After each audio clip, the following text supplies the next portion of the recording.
Anakkara Marian ധ്യാന കേന്ദ്രത്തിൽ കർത്താവ് ഒരുക്കിയിരിക്കുന്നത് 3 വലിയ കൃപകളാണ്. ശരിക്കും അത് താമസിച്ചുള്ള ധ്യാന അവസരങ്ങൾ അത് വളരെ നമ്മളത് ആഴത്തിൽ നമ്മൾ പോകാറുണ്ട്.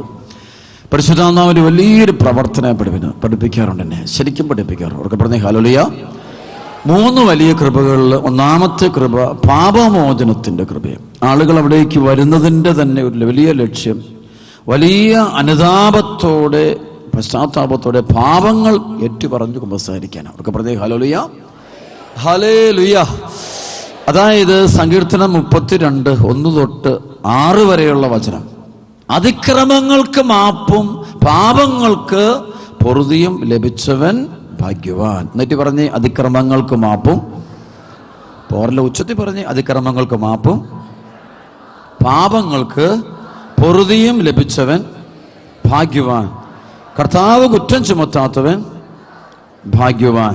അവിടെ പറയുന്നുണ്ട്, ഞാൻ പാപങ്ങൾ ഏറ്റുപറയാതിരുന്നപ്പോൾ ദിവസം മുഴുവൻ കരഞ്ഞ് എൻ്റെ ശരീരം ക്ഷയിച്ചുപോയി. സർവ്വത്തിൽ പറഞ്ഞ ഹല്ലേലൂയ. പാപങ്ങൾ ഏറ്റുപറഞ്ഞ് പാപമോചനം, പാപക്ഷമ ഞാൻ വാങ്ങിച്ചില്ലെങ്കിൽ ഞാൻ ക്ഷയിച്ചു പോകും. ഇതെത്ര വലിയവനായാലും കൊള്ളാം, ആരായാലും കൊള്ളാം, ദൈവത്തിനെതിരെ, സഹോദരങ്ങൾക്കെതിരെ, പ്രപഞ്ചത്തിനെതിരെ, തനിക്ക് തന്നെ എതിരെ രഹസ്യമായോ പരസ്യമായോ പാപം ചെയ്തു കഴിഞ്ഞാൽ ആ പാപത്തിന്റെ പരിണിത ഫലം അവനിൽ പ്രവർത്തിക്കുകയും അത് മുഖാന്തരം അവൻ ക്ഷയിച്ചു പോവുകയും ചെയ്യും. സർവ്വത്തിൽ പറഞ്ഞേ ഹല്ലേലൂയ. ഞാൻ പാപങ്ങൾ ഏറ്റുപറയാതിരുന്നപ്പോൾ ദിവസം മുഴുവൻ കരഞ്ഞ് ഞാൻ എന്ത് സംഭവിച്ചു? ക്ഷയിച്ചു പോയി. അവർക്ക് പറഞ്ഞേ ഹല്ലേലൂയ. കൈയടിച്ച് കർത്താവ് നന്ദി പറഞ്ഞേ ഉച്ചത്തിൽ. ഞാൻ ശരിക്കും കാണാറുണ്ട് തിരുസഭയിലൂടെ കുമ്പസാരമെന്ന കൂദാശ ആത്മാർത്ഥമായ ഒരുക്കത്തോടെ ആരൊക്കെ സ്വീകരിക്കുന്നുവോ അവർക്കെല്ലാം പ്രത്യേകമായ കൃപയോ അനുഗ്രഹവും സ്വന്തമാക്കാൻ പറ്റുന്നത് കണ്ടിട്ടുണ്ട്. അവർക്ക് പറഞ്ഞേ ഹല്ലേലൂയ. ഇത് കൈയടിച്ച് കർത്താവ് നന്ദി പറഞ്ഞേ ഉച്ചത്തിൽ. പ്രൈസ്. ഈശോ തൻ്റെ ശിഷ്യന്മാർ, ഉത്ഥിതനായ ഈശോ ശിഷ്യന്മാർ കൊടുക്കുന്ന അധികാരം നിങ്ങൾക്കറിയാം. യോഹന്നാൻ സുവിശേഷം 20-ാം അധ്യായത്തിൻ്റെ 22, 23 വചനം വായിക്കുമ്പോൾ അവിടെ കാണാം, ഈശോ അവരുടെ മേൽ നിശ്വസിച്ചുകൊണ്ട് പറഞ്ഞു, നിങ്ങൾ പരിശുദ്ധാത്മാവിനെ സ്വീകരിക്കും. അവർക്ക് പറഞ്ഞേ ഹല്ലേലൂയ.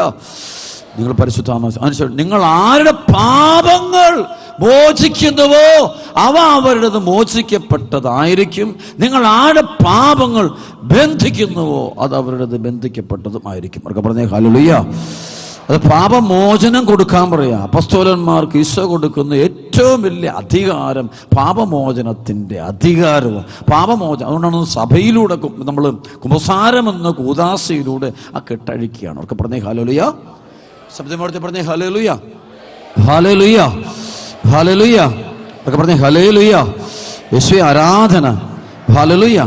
അതാണ് 1 യോഹന്നാൻ 1-ാം അധ്യായത്തിൽ പരിശുദ്ധാത്മാവ് നമുക്കൊരു വചനം തരുന്നുണ്ട്. വലിയൊരു വചനമാണ് 1 യോഹന്നാൻ 1-ാം അധ്യായത്തിൻ്റെ 7-8 വചനം ശ്രദ്ധിച്ചോണം. അച്ഛൻ പറഞ്ഞു, അവിടുന്ന് പ്രകാശത്തിലായിരിക്കുന്ന പോലെ നമ്മളും പ്രകാശത്തിൽ സഞ്ചരിക്കുന്നെങ്കിൽ നമുക്ക് പരസ്പരം കൂട്ടായ്മ ഉണ്ടാകും. അവിടുത്തെ പുത്രനായ യേശുവിൻ്റെ രക്തം എല്ലാ പാപങ്ങളിൽ നിന്നും നമ്മെ ശുദ്ധീകരിക്കുന്നു. നമുക്ക് പാപമില്ലെന്ന് നാം പറഞ്ഞാൽ അത് ആത്മവഞ്ചനയാകും. അപ്പോൾ നമ്മിൽ സത്യമില്ലെന്ന് വരും. എന്നാൽ നാം പാപങ്ങൾ ഏറ്റുപറയുന്നെങ്കിൽ അവൻ വിശ്വസ്തനും നീതിമാനുമാകയാൽ പാപങ്ങൾ ക്ഷമിക്കുകയും എല്ലാ അനീതികളും നമ്മെ ശുദ്ധീകരിക്കുകയും ചെയ്യും. സർവ്വത്തിൽ പറഞ്ഞേ ഹല്ലേലൂയ. അതായത് ഈ പാപം നമ്മളിൽ വന്ന് പതിച്ച പാപവും അത് മാഞ്ഞു പോകുന്നത് നമ്മുടെ കർത്താവിൻ്റെ തിരുച്ചോരയാലാണ്. അവൻ്റെ കാൽവരി ബലിയുടെ ഫലമായി അവൻ്റെ ചങ്കിൽ നിന്നൊഴുകുന്ന ചുടുചോരയാണ് എൻ്റെ ആത്മാവിലേക്ക് വീഴ്ത്തപ്പെടുന്നത്. ഓരോ കുമ്പസാരക്കൂട്ടിൽ വെച്ചും ഓരോ കുമ്പസാരം നടത്തും എൻ്റെ പാപങ്ങൾ ഞാൻ ഏറ്റുപറയുമ്പോൾ എൻ്റെ ആത്മാവിലിരിക്കുന്ന കറയുണ്ടല്ലോ, ഒരു തുണിയിൽ ഒരു കറയിരുന്നാൽ ആ കറ മായ്ക്കുന്ന പോലെ, ആ കറ മാഞ്ഞു പോകുന്ന പോലെയാ. കുമ്പസാരക്കൂട്ടിൽ പോയി ഒരാൾ പാപങ്ങൾ ഏറ്റുപറയുമ്പോൾ യേശുമിശിഹായുടെ പരിശുദ്ധ രക്തം അവൻ്റെ ആത്മാവിലേക്ക് ഒഴുകപ്പെട്ട് അവൻ്റെ ആത്മാവ് വിശുദ്ധിയുള്ള ആത്മാവായിട്ട് മാറുന്നു. അവൻ്റെ മേലുള്ള പാപത്തിൻ്റെ സ്വാധീനമില്ലാതായിത്തീരുന്നു. അവൻ നവജീവൻ പ്രാപിക്കുന്നു, അവൻ രക്ഷ പ്രാപിക്കുന്നു. കൈയടിച്ച് കർത്താവിന് നന്ദി പറഞ്ഞ് ഹല്ലേലൂയ, ഹല്ലേലൂയ. അവർക്ക് പറഞ്ഞേ ഹല്ലേലൂയ. വിശ്വ ആരാധന. എഫെസസ് ലേഖനം 1:7 അവിടുത്തെ കൃപയുടെ സമൃദ്ധിക്കൊത്ത് നമുക്ക് യേശുക്രിസ്തുവിൽ പാപമോചനവും അവന്റെ രക്തം വഴി രക്ഷയും കൈവന്നിരിക്കുന്നു. അവർക്ക് പറഞ്ഞേ ഹല്ലേലൂയ. അപ്പൊ അവന്റെ രക്തം വഴി രക്ഷ കൈവരികയാണ്, പാപമോചനം കൈവരികയാണ്. അപ്പൊ അതുകൊണ്ട് കുമ്പസാരം എന്ന കൂദാശ ശ്രേഷ്ഠമായ കൂദാശ. അണക്കരഞ്ഞ ആളുകളോട് പറയുന്നത് നിങ്ങൾ കുമ്പസാരിച്ചാൽ മതി. ശരിക്കും 10 പ്രമാണങ്ങളൊക്കെ പഠിപ്പിച്ച് അതിൻ്റെ വചനങ്ങളെല്ലാം പഠിപ്പിച്ച് അതിൻ്റെ ഓരോ വന്നു പോയിട്ടുള്ള മുഴുവൻ പാപങ്ങളും ഏറ്റുപറഞ്ഞുള്ള അഴമേറി കുമ്പസാരം നടത്തി. 600 പേര് വന്നു കഴിഞ്ഞാൽ അതിനുവേണ്ടി ഒരു 50-ലധികം അച്ഛന്മാർ ചില സമയത്തൊക്കെ വന്ന് ഒരു 4-5 മണിക്കൂർ കൊണ്ടാണ് ഈ 600 പേരെ കുമ്പസാരിപ്പിക്കും. പ്രിസലോഷ്. അത് കുമ്പസാരിപ്പിച്ച് കഴിയുമ്പോൾ തന്നെ പൈശാചിക ശക്തികൾ ഈ മക്കളെ വിട്ടു. കാരണം പാപത്തിൻ്റെ പാപം മാഞ്ഞു പോകുമ്പോൾ തന്നെ ഉണ്ടല്ലോ അവിടേക്കൊരു പ്രകാശം കടന്നു വരും. അവർക്ക് പറഞ്ഞേ ഹല്ലേലൂയാ, ഹല്ലേലൂയാ. കൈകളടിച്ച് കർത്താവ് നന്ദി പറഞ്ഞേ ഉച്ചത്തില് ഒക്കെ പറഞ്ഞേ ഹല്ലേലൂയാ. ദാനിയേലിന്റെ പുസ്തകം 12-ാം അധ്യായത്തിന്റെ 10-ാമത്തെ വചനമുണ്ട്. അനേകർ തങ്ങളെ തന്നെ ശുദ്ധീകരിക്കുകയും നിർമ്മലരാക്കി വെണ്മയുറ്റവരാക്കുകയും ചെയ്യും, എന്നാൽ ദുഷ്ടർ ദുഷ്ടത പ്രവർത്തിക്കുകയും ചെയ്യും. അനേകർ തങ്ങളെ തന്നെ ശുദ്ധീകരിക്കുകയും തങ്ങളെ തന്നെ വെണ്മയുള്ളവരാക്കുക. അപ്പൊ നമ്മുടെ ആത്മാവ് വെണ്മയുള്ളതായി തീരണമെങ്കിൽ അത് നമുക്ക് വേറെ വഴികളൊന്നുമില്ല, വേറെ കുറുക്കു വഴികളൊന്നുമില്ല. അത് ഈശോയുടെ പരിശുദ്ധ രക്തം നമ്മുടെ ആത്മാവിലേക്ക് ഒഴുകപ്പെടണം. അത് ഒഴുകപ്പെടുന്ന വേദിയാണ് കുംസാരക്കൂട്. അവിടേക്ക് പോയി നിന്റെ ഹൃദയത്തിന്റെ മുഴുവൻ മാലിന്യങ്ങളും നിന്റെ ആത്മാവിന്റെ അവസ്ഥ, നീ ചെയ്തു പോയ ഘോരപാപങ്ങളെ ദൈവത്തിനു മുമ്പാകെ നീ ഏറ്റുപറയുന്ന നിമിഷത്തിൽ തന്നെ നിന്റെ ആത്മാവിലേക്ക് കർത്താവിന്റെ പരിശുദ്ധ രക്തം സഭയിലൂടെ അപ്പസ്തോലിക കൃപയോട് ചേർന്ന് ഒഴുകപ്പെടുകയാണ്. അവർക്ക് പറഞ്ഞേ ഹല്ലേലൂയ, അവർക്ക് പറഞ്ഞേ ഹല്ലേലൂയ, ഹല്ലേലൂയ. അനേകം വിശുദ്ധരുടെ ജീവചരിത്രം പഠിക്കുമ്പോൾ കാണാം അവർ എല്ലാ ദിവസവും കുമ്പസാരിച്ചിരുന്ന വിശുദ്ധാത്മാക്കളുണ്ട്. മാർപ്പാപ്പന്മാർ എല്ലാ ദിവസവും തന്നെ കുമ്പസാരിച്ചിരുന്നവരുണ്ടെന്നാണ് പറയുന്നത്. സ്ഥലപ്പെടുത്തി പറഞ്ഞ ഹല്ലേലൂയ. ഇന്ന് പണ്ട് സഭയിൽ അനേകം വിശുദ്ധരായ വൈദികര്, സന്യസ്തര്, പിതാക്കന്മാര് എല്ലാ ദിവസവും കുമ്പസാരിക്കുന്നവര്, അല്ലെങ്കിൽ ഒരു 2 ദിവസം കൂടുമ്പോൾ, ഒരാഴ്ച കൂടുമ്പോൾ കുമ്പസാരിക്കുക. കാരണം ആ പാപത്തിന്റെ കളയാണ്. എന്ത് ചെറിയ കുഞ്ഞു പാപം പോലും കഴുകിക്കളയും. ഏറ്റവും നിസ്സാരമത് അവഗണിക്കുന്ന ചെറിയൊരു പാപം പോലും അതുപോലും നാവ് കൊണ്ടോ മനസ്സുകൊണ്ടോ ചിന്ത കൊണ്ടോ ഒക്കെ അവർ മുഴുവൻ കഴുകിക്കളയുക. അത് കഴുകുമ്പോഴാണ് നമ്മുടെ ആത്മാവ് നിത്യജീവൻ പ്രാപിക്കാൻ പോകുന്നു. സ്ഥലപ്പെടുത്തി പറഞ്ഞേ ഹല്ലേലൂയ, ഹല്ലേലൂയ. ഈ പരിശുദ്ധാത്മ അഭിഷേകം ഒരാളിൽ നിറയണമെങ്കിൽ അവന് പാപമോചനം സംഭവിക്കണം, അവൻ അനുദപിക്കണമെന്നാണ് വചനം പഠിപ്പിക്കുക. കൈയടിച്ച് കർത്താവ് നന്ദി പറഞ്ഞേ ഉച്ചത്തിൽ കൈയടിച്ച് പറഞ്ഞേ ഹല്ലേലൂയ. അപ്പസ്തോല പ്രവർത്തനത്തിന്റെ 2-ാം അധ്യായത്തിന്റെ 37-38 വചനമുണ്ട്. ഇത് കേട്ടപ്പോൾ അവർ ഹൃദയം നുറുങ്ങി പത്രോസിനോട് മറ്റ് അപ്പസ്തോലന്മാരോട് ചോദിച്ചു, സഹോദരന്മാരെ, ഞങ്ങൾ എന്താണ് ചെയ്യേണ്ടത്? പത്രോസ് പറഞ്ഞു, നിങ്ങൾ പശ്ചാത്താപിക്കുകയും പാപമോചനത്തിനായി എല്ലാവരും യേശുവിന്റെ നാമത്തിൽ സ്നാനം സ്വീകരിക്കുകയും. അവർക്ക് പറഞ്ഞേ ഹല്ലേലൂയ. വിശുദ്ധ അംബ്രോസ് പഠിപ്പിക്കും. സഭയിലെ വലിയൊരു വിശുദ്ധനായ പിതാവാണ്, മെത്രാനാണ് വിശുദ്ധ അംബ്രോസ്. ഈ വിശുദ്ധ അംബ്രോസ് പഠിപ്പിക്കും സഭയിൽ 2 തരം മാമോദീസ ഉണ്ട്. അവർക്ക് പറഞ്ഞേ ഹല്ലേലൂയ. കുംസാരം എന്ന കൂദാശ വിളിക്കുന്നത് 2-ാമത്തെ മാമോദീസ എന്നൊരു പേരാണ്. 2-ാമത്തെ മാമോദീസയാണ് കുംസാരം എന്ന കൂദാശ എന്നാണ് വിശുദ്ധ അംബ്രോസ് പഠിപ്പിക്കുന്നത്. അവർക്ക് പറഞ്ഞേ ഹല്ലേലൂയ. അതായത് നമുക്കറിയാം മാമോദീസയുടെ ലക്ഷ്യം എന്താണ്? ആദ്യത്തെ മാമോദീസ നമുക്കറിയാം നമ്മൾ സഭയിൽ സ്വീകരിച്ച് അതിന്റെ ലക്ഷ്യം എന്താണ്? ഒരുവന്റെ ആത്മാവിലുള്ള പാപവും മരണം അതിനെ നീക്കിക്കളയുകയാണ്. അതായത് ആദ്യ മനുഷ്യന്റെ പാപത്തിന്റെ പരിണതഫലമായിട്ട് നമ്മുടെ ആത്മാവിലേക്ക് വേരുപാകിയിരിക്കുന്ന ആ ഉത്ഭവ പാപത്തെ അത് മുഴുവൻ കഴുകിക്കളഞ്ഞ് പുതുജീവൻ ദൈവത്തിന്റെ ആത്മാവിനെ കൊടുത്തവനെ ദൈവപുത്രനും ദൈവപുത്രിയുമായിട്ട് ഉയർത്തുന്ന വലിയ കൂദാശയാണ് മാമോദീസ എന്ന കൂദാശ. അവർക്ക് പറഞ്ഞേ ഹല്ലേലൂയ. ഓരോ മാമോദീസ വേളയിലും ഒരു വ്യക്തി തിരുസഭയിലൂടെ ഈശോ മിശിഹായുടെ പീഡാസഹനത്തിലും കുരിശുമരണത്തിലും സംസ്കാരത്തിലും ഉത്ഥാനത്തിലും പങ്കുപറ്റുന്നു ഈ അടയാളത്തിലൂടെ. അവർക്ക് പറഞ്ഞേ ഹല്ലേലൂയ.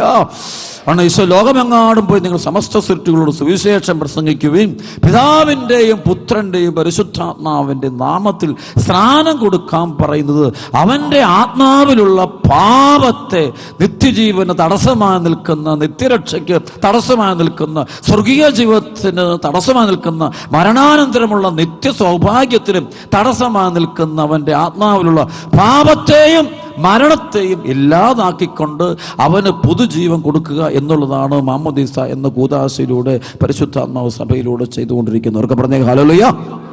എല്ലാവരും പറഞ്ഞേ ഹല്ലേലൂയ, ഹല്ലേലൂയ, ഹല്ലേലൂയ, ഹല്ലേലൂയ. അവിടെ ഒരു കർമ്മം നടത്തുന്ന കർത്താവിൻ്റെ സഭ, കർത്താവിൻ്റെ പുരോഹിതൻ ഒരു കർമ്മം നടത്തുന്നുണ്ട്. വെള്ളമെടുത്ത് ജലമെടുത്തിട്ട് ആശീർവദിച്ചിട്ട് അത് ഈ ശിശുവിൻ്റെ തലയിൽ, അല്ലെങ്കിൽ ജ്ഞാനസ്നാന അർത്ഥിയുടെ തലയിലേക്ക് ഒഴുക്കുകയാണ്. പിതാവിൻ്റെയും പുത്രൻ്റെയും കുരിശടയാളത്തിൽ, കാരണം തിരുക്കുരിശിലൂടെയാണ് രക്ഷ എന്നത് ആ കുഞ്ഞ് അനുഭവിക്കാം, ആ വ്യക്തി അനുഭവിക്കാൻ പോകുന്നവർക്ക് പറഞ്ഞേ ഹല്ലേലൂയ, ഹല്ലേലൂയ, ഹല്ലേലൂയ. വലിയ ദൈവിക രഹസ്യങ്ങളെ സഭ ചില അടയാളങ്ങളിലൂടെ നമുക്ക് നൽകുകയാണ് ചെയ്യുന്നത്. വലിയ ദൈവിക പദ്ധതി, ദൈവത്തിൻ്റെ പരിശുദ്ധാത്മാവിൻ്റെ പ്രവർത്തനത്തെ ഒരടയാളത്തിലൂടെ. അവിടെ നമുക്കറിയാം, വൈദികൻ ജലമൊഴിക്കുമ്പോൾ സഭയുടെ വിശ്വാസം ആ കുഞ്ഞിൻ്റെ, ആ വ്യക്തിയുടെ ആത്മാവിലുള്ള പാപക്കറകളെ, മരണത്തെ അത് ഇല്ലാതാക്കി കളഞ്ഞിട്ട് ദൈവത്തിൻ്റെ ആത്മാവ് കൊണ്ട് ആ കുഞ്ഞിനെ നിറയ്ക്കുന്ന അടയാളം. അവസരമെടുത്ത് പ്രത്യേക ഹല്ലേലൂയ, ഹല്ലേലൂയ. അത് കൈയടിച്ച് കർത്താവ് നന്ദി പറഞ്ഞ് ഉച്ചത്തിൽ കൈയടിച്ച്. നമുക്കറിയാം, മാമോദീസായുടെ നിർബന്ധപൂർവമായ അടയാളമാണ് ജലമെന്നത്. പക്ഷെ അംബ്രോസ് പറയുക, അതായത് മാമോദീസായുടെ ഏറ്റവും വലിയൊരു അടയാളമാണ് ജലം. ജലമില്ലാതെ പറ്റില്ലെന്ന് പറയും. ജലത്തിലൂടെ, ജലത്താണ്.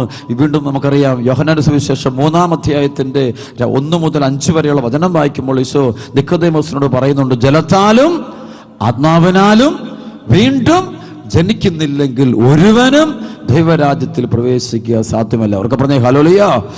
അവിടെ ജലത്തെ ഒരു അടയാളമായിട്ട്, ഒരു ചാനലിംഗ് ഉപകരണമായിട്ട്, അടയാളമായിട്ട് പരിശുദ്ധാത്മാവ് ഉപയോഗിക്കുക. അവർക്ക് പറഞ്ഞ ഹല്ലേലൂയ, ഹല്ലേലൂയ. കൈകളടിച്ച് കർത്താവേ പാട്ടെ, ഉച്ചത്തിൽ. ഈ ജലത്തിൽ പരിശുദ്ധാത്മാവ് ഉപയോഗിക്കാറുണ്ട്. ജലത്തെ പരിശുദ്ധാത്മാവ്, അതാണ് ഉൽപ്പത്തി പുസ്തകം 1-ാം അധ്യായം 1 മുതൽ 4 വരെയുള്ള വചനം വായിക്കുമ്പോൾ അവിടെ കാണാൻ പറ്റും. ഉൽപ്പത്തിയിൽ, അതായത് പ്രപഞ്ച ഉൽപ്പത്തി നടക്കുമ്പോൾ ജലപ്പരപ്പിന് മീതെ ആത്മാവ് ചലിച്ചിരുന്നു. അവർക്ക് പറഞ്ഞേ ഹല്ലേലൂയ, ജലപ്പരപ്പിന് മീതെ ആത്മാവ്. അതുകൊണ്ടാണ് പരിശുദ്ധാത്മാവ് സഭയിൽ ഈ ജലം എന്നൊരു അടയാളം നമുക്ക് മാമോദീസായ്ക്കായിട്ട് നൽകപ്പെടുന്നത്. അവർ കൈയടിച്ച് കർത്താവ് നന്ദി പറഞ്ഞേ. നന്നായിട്ട് അവർക്ക് പറഞ്ഞേ ഹല്ലേലൂയ. 2 കാര്യം പറഞ്ഞപ്പോൾ ഹല്ലേലൂയ. അപ്പൊ പുരോഹിതൻ വിശുദ്ധ ജലമെടുത്തിട്ട് ശിശുവിൻ്റെ തലയിൽ, അല്ലെ ജ്ഞാനസ്നാന അർത്ഥിയുടെ ജ്ഞാനസ്നാനം സ്വീകരിക്കാൻ വരുന്ന ആളുടെ മേൽ ഒഴിക്കുമ്പോൾ ആ ആളുടെ ആത്മാവിലുള്ള പാപത്തെ കഴുകി മാറ്റിയിട്ട് ആ ആൾക്ക് ഈശോയുടെ ആത്മാവിനെ, ദൈവത്തിൻ്റെ ആത്മാവിനെ, പുനരുത്ഥാനത്തിൻ്റെ ആത്മാവിനെ, രക്ഷയുടെ ആത്മാവിനെ, അബാപിതാവേന്ന് ദൈവത്തെ വിളിക്കുവാൻ യോഗ്യത നൽകുന്ന ആത്മാവിനെയാണ് ആ കുഞ്ഞിൻ്റെ ആത്മാവിലേക്ക് നൽകുന്നവർക്ക് പറഞ്ഞ ഹല്ലേലൂയ, ഹല്ലേലൂയ, ഹല്ലേലൂയ. അങ്ങനെ അവൻ്റെ പാപം മുഴുവൻ കഴുകി മാറ്റപ്പെട്ട് ദൈവമകനായിട്ട്, ദൈവമകളായിട്ട്, വിശുദ്ധനായിട്ട്, വിശുദ്ധയായിട്ട് ആ വ്യക്തി മാറുകയാണ്. സഭയിലെ അംഗം, ക്രിസ്തുവിൻ്റെ ഭൗതിക ശരീരത്തിൻ്റെ അംഗമായിട്ട് മാറുക. അവൻ കുർബാന സ്വീകരിക്കാൻ യോഗ്യതയുള്ള വ്യക്തിയായിട്ട് തരിക. സഭയിൽ ജീവിക്കാൻ യോഗ്യതയുള്ള ദൈവരാജ്യത്തിൻ്റെ അംഗമായി തരിക, ദൈവരാജ്യത്തിൻ്റെ അവയവമായിട്ട് മാറുക. കൈയടിച്ച് കർത്താവിന് നന്ദി പറഞ്ഞേ മക്കളെ. ഒറ്റവിളി പഠിച്ച് ഹല്ലേലൂയ. അങ്ങനെ ഇരിക്കും നമ്മളെല്ലാവരും തന്നെ ദൈവരാജ്യത്തിൻ്റെ, കർത്താവിൻ്റെ തിരുസഭയുടെ ഭൗതിക ശരീരത്തിൻ്റെ പരിശുദ്ധാത്മാവിൻ്റെ ആലയങ്ങളായിട്ട് നമ്മളെല്ലാം മാറിയിരിക്കുക. അതുകൊണ്ട് നമുക്ക് ദൈവത്തിന് കോടാനുകോടി നന്ദി നമുക്ക് പറയാം. അവർക്ക് പറഞ്ഞേ ഹല്ലേലൂയ, ഹല്ലേലൂയ, ഹല്ലേലൂയ. കുമ്പസാരമെന്ന കൂദാശയെ 2-ാമത്തെ മാമോദീസ എന്ന് വിളിക്കുന്നതിൻ്റെ കാരണം കുമ്പസാരക്കൂട്ടിലും അവൻ്റെ കർമ്മപാപങ്ങൾ, മാമോദീസായ്ക്ക് ശേഷം ചെയ്തു പോകുന്ന കർമ്മപാപങ്ങൾ മായ്ക്കുന്ന വേദിയാണ് കുമ്പസാരമെന്ന് അതുകൊണ്ടാണ് കുമ്പസാരം. അവിടെയും അവൻ്റെ ആത്മാവിലേക്ക് പതിയപ്പെടുന്ന കർമ്മപാപങ്ങളെ, ജീവിത സാഹചര്യങ്ങളിൽ വരുന്ന പാപങ്ങളെ മായ്ക്കുന്ന ഒരു മാമോദീസ തന്നെയാണ് കുമ്പസാരം എന്നാണ് വിശുദ്ധ അംബ്രോസ് പഠിപ്പിക്കുക. അവർക്ക് പറഞ്ഞേ ഹല്ലേലൂയ. എന്നിട്ട് പറയും, ഒരു കാര്യം കൂടെ ചേർത്ത് പറയും, ആദ്യത്തെ മാമോദീസായിൽ ജലം നിർബന്ധമായ അടയാളമാണ്. അവിടെ 2-ാമത്തെ മാമോദീസായിലും അംബ്രോസ് പറയും, ഒരു ജലം എന്നത് നിർബന്ധമാണ്. അതായത് ആത്മാവ് വിശുദ്ധീകരിക്കപ്പെടണമെങ്കിൽ, പാപത്തിന്റെ സ്വാധീനത്തിൽ നിന്ന് പൂർണ്ണമായും മായ്ക്കപ്പെടണമെങ്കിൽ, ക്രിസ്തുവിന്റെ രക്ഷാകരമായ ആ പാപമോചനം ആത്മാവിലേക്ക് ചൊരിയപ്പെടണമെങ്കിൽ അവിടെയും ഒരു ജലം വേണമെന്ന് വിശുദ്ധ അംബ്രോസ് പറയുക. രണ്ടാമത്തെ മാമോദീസായിൽ ജലം വേണം. ആ ജലം ഒരു വൈദികൻ തലയിലേക്ക് ഒഴിക്കുന്ന ജലമല്ല, അതൊരുവന്റെ കണ്ണുനീരാണ് എന്നാണ് വിശുദ്ധ അംബ്രോസ് പറയുക. അനുതാപത്തിന്റെ കണ്ണുനീരൊഴുകുമ്പോഴാണ് യഥാർത്ഥത്തിൽ നിന്റെ ആത്മാവിലേക്ക് കുമ്പസാരമെന്ന കൂദാശയോട് ചൊരിയപ്പെടുന്ന പാപമോചനത്തിന്റെ കൃപാവരങ്ങൾ അതിൻ്റെ പരിപൂർണതയിൽ അഭിഷേകമായിട്ട് മാറുക.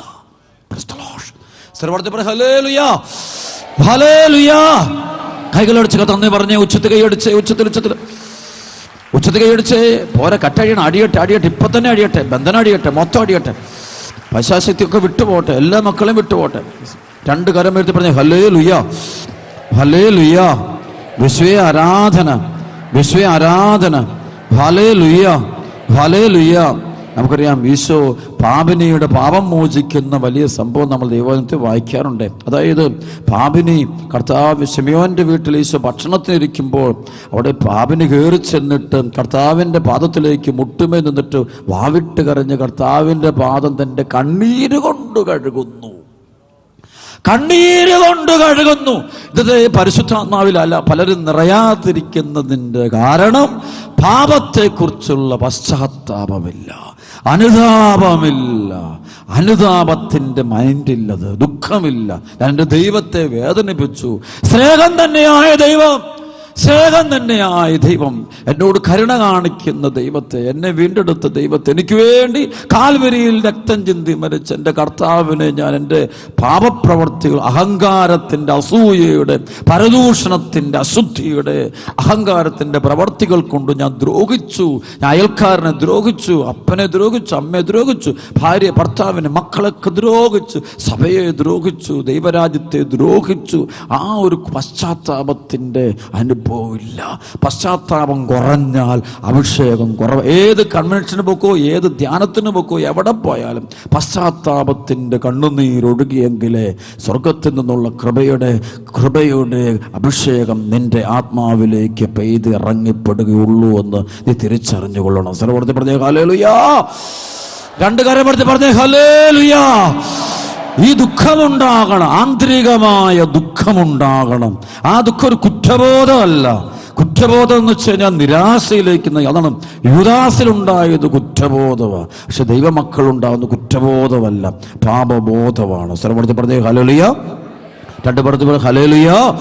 2 കൊരിന്തോസിന്റെ 7-ാം അധ്യായത്തിന്റെ 9 മുതൽ 12 വരെയുള്ള വചനത്തിൽ പാപബോധവും കുറ്റബോധവും ആ രണ്ടും പഠിപ്പിക്കുന്നുണ്ട്. പാപബോധവും കുറ്റബോധവും തമ്മിൽ വ്യത്യാസം പരിശുദ്ധാത്മാവ് പഠിപ്പിക്കുന്നുണ്ട്. സർവ്വത്തിൽ പറഞ്ഞേ ഹല്ലേലൂയ.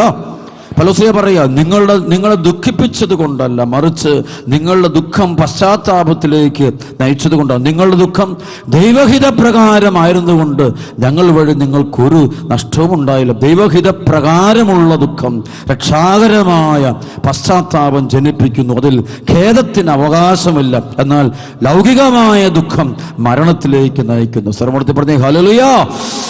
ദൈവഹിത പ്രകാരമുള്ള ദുഃഖം പശ്ചാത്താപത്തിലേക്ക് നയിക്കുന്നു. തിരിച്ചു വരികയാണ്. ജീവിതത്തെ മാറ്റത്തിന് തയ്യാറാകുക. മദ്യപാനം നിർത്തുന്നതാണത്. പുകവലിക്കുന്നത് നിർത്തുന്നതാണ്. അവൻ്റെ ദൈവഹിത പ്രകാരമുള്ള ദുഃഖം പശ്ചാത്താപത്തിലേക്ക്, വഴിവിട്ട ബന്ധം നയിക്കുന്നവൻ ദൈവഹിത പ്രകാരമുള്ള പശ്ചാത്താപത്തിലാണ് അവൻ നിൽക്കുന്നതെങ്കിൽ ആ ബന്ധത്തിലേക്ക് പിന്നെ ഒരിക്കലും അവൻ എത്തി നോക്കില്ല. പരിശുദ്ധാത്മാവിലുള്ള ദുഃഖം, അതാണ് ആഗ്രഹിക്കേണ്ടത്. പ്രിയപ്പെട്ട മക്കളെ, കൃപാഭിഷേക ശുശ്രൂഷയുടെ യഥാർത്ഥ ലക്ഷ്യം ജനത്തെ, സഭയെ, സഭാമക്കളെ, എന്നെ, നമ്മളെല്ലാവരെയും വിശുദ്ധരാക്കുക എന്നുള്ളതാണ് ഈ ശുശ്രൂഷയുടെ അടിസ്ഥാന ലക്ഷ്യം.